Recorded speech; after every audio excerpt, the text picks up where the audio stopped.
Hi everybody, welcome. Thank you for coming to my channel today. The truth you need to hear today is trusting your inner voice, that inner GPS, I may say, gut feeling, some call it. Why? Because it's guiding you.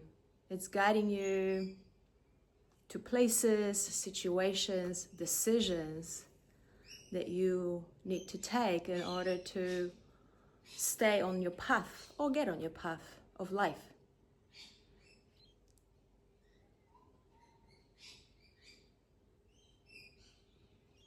Trusting that inner voice is what got me to where I am today. There were a few pivotal moments in my life when I strongly heard that voice and I followed it. I couldn't help myself. Have you ever experienced that for yourself when you just felt this push, this nudge, like, yes, go there, do it. And you'd be like, but wait, I'm scared. I don't know if it's gonna work out. I don't know if this is for me. And you ignore it and then it comes back. It's always gentle. It's always trying to gently nudge you. But if it keeps consistent and you keep hearing it and feeling it and sensing it, trust it. Trust it. It usually comes from here, not from your mind. Your mind is trying to figure things out and get you from A to B, and it thinks, it needs to protect you rather than grow you. Whereas your heart energy is about expanding you. It's about growing you. It's about guiding you through life to create this unique journey of yours that you are here for, to live that life in that kind of way, not predictable way, in an extraordinary way, the way that is designed just specifically for you. What were the key pivotal moments for me in my life where I strongly heard and sensed that inner guidance, that voice inside? First one was when I was 20 and I was living in Poland. It's where I come from, where I was born. It was the time when Poland joined European Union, and this desire was born inside of me, and it was going, let's travel, let's move, let's go live somewhere else. And I couldn't get it out of my head, I couldn't get it out of my heart. I would think about it all the time. And so I started asking people, hey, anybody wants to move to London, go for summer break, a couple of months, let's go to London. I studied English, so I believe that I can do it. Like it's possible. Out of the sudden, I can go and explore. I've always had this curious spirit inside of me that wanted to explore, go on adventure, learn and grow. I kept asking people, and some people would say, yeah, sure, I'll go. But when it came closer to the date, I'm like, sure, all right, well, let's book some flights. Or actually, in that particular time, the very first time, actually, I took a bus from Poland to London. I don't know if you guys realize, but it's a very long trip. I think it took like 26 hours. I was done. I got there and I was like, never again. We're flying next time. Anyway, long story short, life guided me to my friend from primary school. Her name is also Magda, and through our mutual friend, we met, and the moment I saw her and she started telling me how much she wants to go as well, I was like, this is my girl. This is my partner for this journey, She was super excited, super pumped, ready to go and explore. We were just put together for that very chapter of our lives. So yeah, sure enough, we summer break started and we jumped on that bus and we went, and we've experienced a completely new world, and that changed us forever. That was a pivotal moment, going to London, seeing completely different lifestyle, completely different way of living, and meeting people from around the world. It was definitely a pivotal moment. And what happened to us was we fell in love. We're like, this is it, this is us, we're coming back. So next year we finished our colleges and we decided to move permanently. And she's still there. She still lives in England. It's been 20 years. I am now in Sydney. But what happened was, ended up moving to London because I followed that desire. It wasn't a structured thought in my head going, okay, I'm gonna go, I'm gonna do this, and this, and I'm gonna go there. And it was nothing like that. I felt it and I chose to follow it. Was I scared? Probably not. My family was thinking, what is she doing? I didn't know anybody in London. I don't even know. Like, it felt supernatural. That desire made fear go away, and I couldn't help myself but follow it. So if you feel it, or if you ever experienced it, trust it, because it's going to open up the doors that your own mind can never create for you, and your life is going to get super exciting and unique and fun, and you are going to grow, and that's what we're here for. So that was the first one. Second one was moving to New Zealand and meeting my partner, ex-partner now, that we actually ended up getting married. He is Australian and we met in London. It was very coincidental again. I was working at the bar and we met, and he asked for my number, and I would never give my number to anyone, but I thought, I'll take yours. So maybe if I feel one day, I'll shoot you a text. I wasn't thinking much of that. I was working, I was busy. I found him cute and sort of attractive. He was very like showing interest and being very cute towards me. Anyway, long story short, ended up contacting him, and we ended up spending a good few months spending time together and getting to know each other. At that point, I knew I'm moving to New Zealand. That was 2011. I moved in November with Magda as well. We had 1 year working holiday visa sorted for us. So yeah, we were pumped. We were going. We were switching gears from super fast-paced life in London.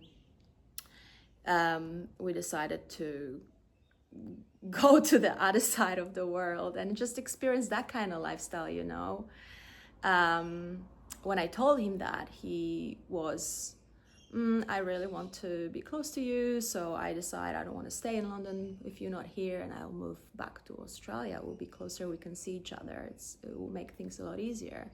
I thought, okay, all right, well, sure, let's do that. So we were long distance for about 3 months.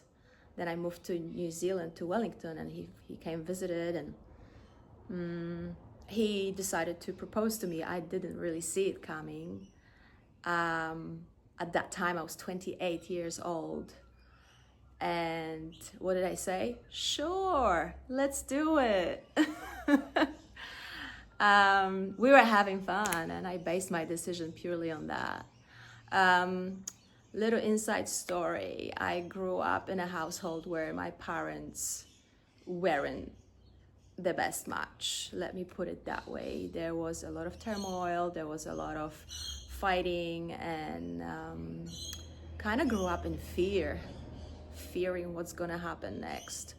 Became super vigilant and about observing the environment and scanning it for danger. Don't recall having much fun in my life as a child.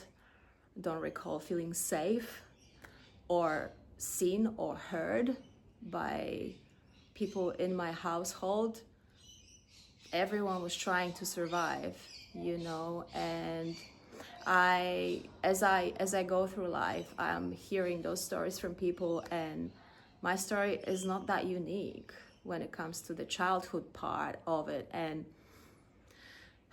The thing is though that this part of your life is what shapes you for next chapters, until you realize that. And that is the truth that really, really pivoted the way my life went from that place, because until you realize that you can change the way you think, and then you change the way you feel, and then you change the way you behave, and all of that changes is your personality, personal reality. And then, oh, so I can have different thoughts, and then they will shape my reality in a different way. Yes, you can. It's called rewiring your brain pathways. So what happens in childhood? You experience what you experience trauma, you experience, you have post-traumatic stress, whatever it may be. You might have had wonderful childhood. Your parents would take you on holidays, and you lived in a beautiful home, and you went to great school, but they were busy working and they were not there, and they didn't have time for you. So you felt like you were not seen or heard by them. They will talk at you. Do this, do that, go to bed. Oh, we are tired. Be quiet. Or you try to express your feelings and emotions, and they weren't just in the mood to hear you. And it's okay, we're all humans. It's not about blaming them, it's about understanding what happened and how that shaped you.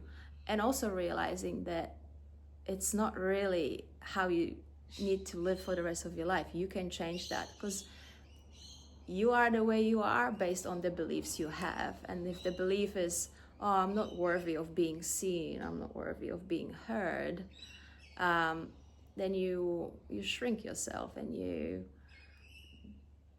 sort of don't open up. It's something I actually, learned about myself not even that long time ago, and realized, I need to stop speaking up and not feel afraid that if I do open up my mouth, people will leave me, or people will judge me. There is a fear on the other side of, what if I do this? People will react in the way that I don't want them to react.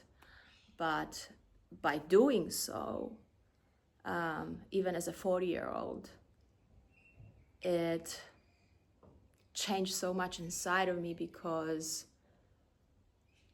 I showed myself that I'm capable of it, and that I'm worth it, and that the way people respond is actually very beautiful. Because when you start speaking your truth from your heart without being afraid, and you putting your your peace first, you want to live in peace with yourself and with others around you, you gotta learn how to speak up. And it's not something I learned as a child, and I went through life by just being afraid to say what I think in certain situation, or what my needs are, and what I want, and what my boundaries are, and what's non-acceptable in any relationship, romantic or with friends, or with people that you allowed into your life. So that's another pivotal moment in my life, where I realized that the way you think can completely shift how your life is going to go, and what you're going to attract. And also, speaking up, learning to open up my mouth. And you know what? At 41, I started doing that. Now I'm 42. And when I first spoke to my partner now, I felt like 5-year-old. My voice was shaking. I struggled to get my words out. That's how, unprepared I was. That's how new this was to me to do that. But once I did that, I felt, okay, it's done. And now, what is he gonna say? And luckily, my partner is very understanding, and He's very calm, and he's experienced a lot in life. So he gets me in that kind of way. He knows that I am transforming and growing and developing, and I put a lot of effort into that, because I know if I don't change, then life around me won't change. I cannot expect for people to change. The beauty in life comes from acceptance of yourself, others, and if you see things in life are not working, common denominator right here. So another pivotal moment for me, and that'll probably be the last one that I'm going to mention in this video, is realizing that we are creators of our reality.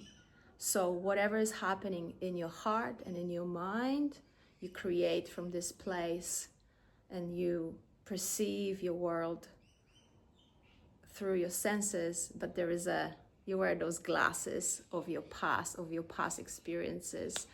So instead of going into life with assumptions and judgment and fear, I intentionally switch to go through life with open mind, with intention, with being present, but also with curiosity.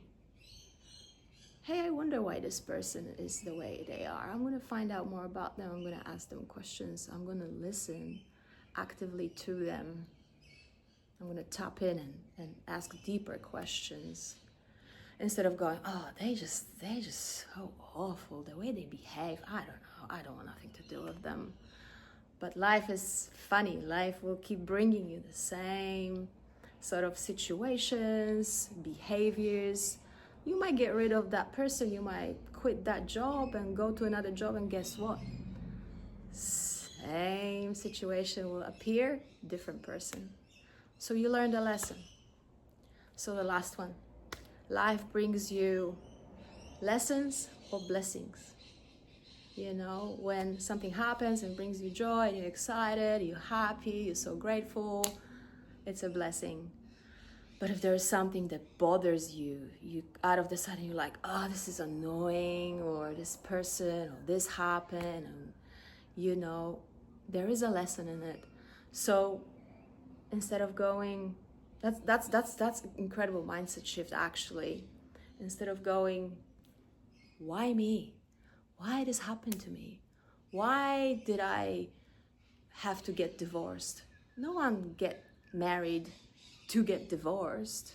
You know, you get married and you're so happy and you believe everything's going to be great. Happily ever after, they said. What happened to that? So instead of asking a question, why me? Let's shift it to a curiosity mindset and go, what am I learning through this situation? What is this person teaching me in my life? Let's go introspect. Let's look inside of us and have a look. What did that person trigger inside of me? Mind you, it has nothing to do with that person. They're mirroring your life back to you. So if something triggers you and you start feeling uncomfortable emotions, and back when I didn't have awareness about that, automatically you react and you start blaming that person. But when you guys start spending time with yourself, in meditation, and taking yourself for a walk in nature, and maybe even sitting on a couch with closed eyes and starting to observe what's going on inside, becoming that observer of your mind and of your feelings, you will then realize that, let's get curious. Curiosity brings you answers so you can understand. It's all about understanding what is actually going on, and then that will definitely empower you in the way of how you're going to show up and what choices you are going to make for yourself down the track, and that will be a life-changing for you, I guarantee you. Thanks, guys. Have a great day. Stay tuned. See you soon.